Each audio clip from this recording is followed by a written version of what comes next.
truly believe it's India's decade, and I think the financial literacy is just increasing every month. I think Jupiter is in a very unique place where I truly believe that if we build a human first kind of product, like we can win the market and we can kind of help India get to the next phase. I think there's this saying that like, hey, don't work hard, like work smart. I feel like when you're in a great company, everyone is smart by default. There is no substitute for hard work. Hi, I'm Abhishek Choudhary, and I've got nothing to hide. You've built fintech products across the world like Wise, Revolut, Plum. Be honest, which one tested your patience the most? I would say Plum was the most difficult for me. It was a Series A company that I joined. So Wise and Revolut, they were all like further along in their journey. Plum was a Series A company, much younger, pure chaos. I thrive in chaos, but it was chaos to a whole different degree. A lot of fun, a lot of late nights. We had a team in Greece, so we had a perk to go to Greece, meet the team, spend some time in Athens. And amazing people. I also think the Greek culture kind of resonated a lot. But yeah, Plum was probably the most difficult out of them all, but also the most rewarding in a lot of ways. You've gone from global to Jupiter. What made you say or think this is where I want to be? I decided to kind of leave Plum and travel the world for a while, and I reached out to Jatin and be like, hey, I'm planning to come back. Is Jupiter doing something?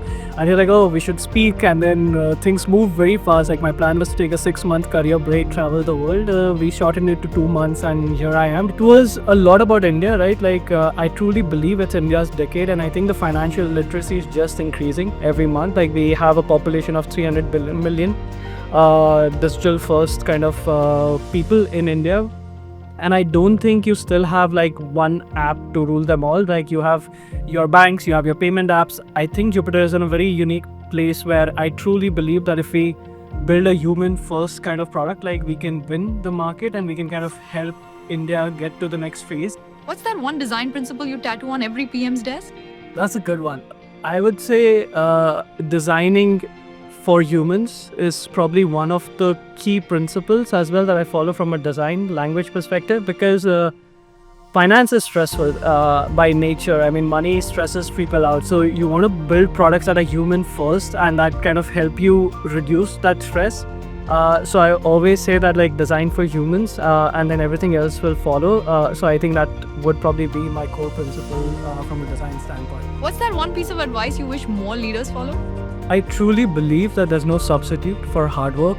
I think there's this saying that like, hey, don't work hard, like work smart. I feel like when you're in a great company, everyone is smart by default. And when you're competing with multiple companies that like was filled with smart people, I think there's nothing that beats hard work. Like I've seen it at Wise, at a Revolut, like people were super smart, but they were also very, very hardworking. Like every day, kind of the discipline at which they used to come in, the rigor with which they worked. So I think that there's no substitute for hard work. And I feel that like everyone, and I've seen it myself, like I work very hard. Thought I would recommend everyone to kind of, that there is no substitute for hard work. If you have truly nothing to hide, what is that amount that you retire with? An amount where like I don't have to look at the bills anymore, but I don't want it to also be that high that I have like rich people problems. I would say around 100 CR maybe seems like a good rounded number. I don't know, I feel like it's not enough, but maybe it is. I would like to work for pleasure, not because I need the money, but I also don't want to become ultra rich where like I get bored and I'm like, now what am I meant to do?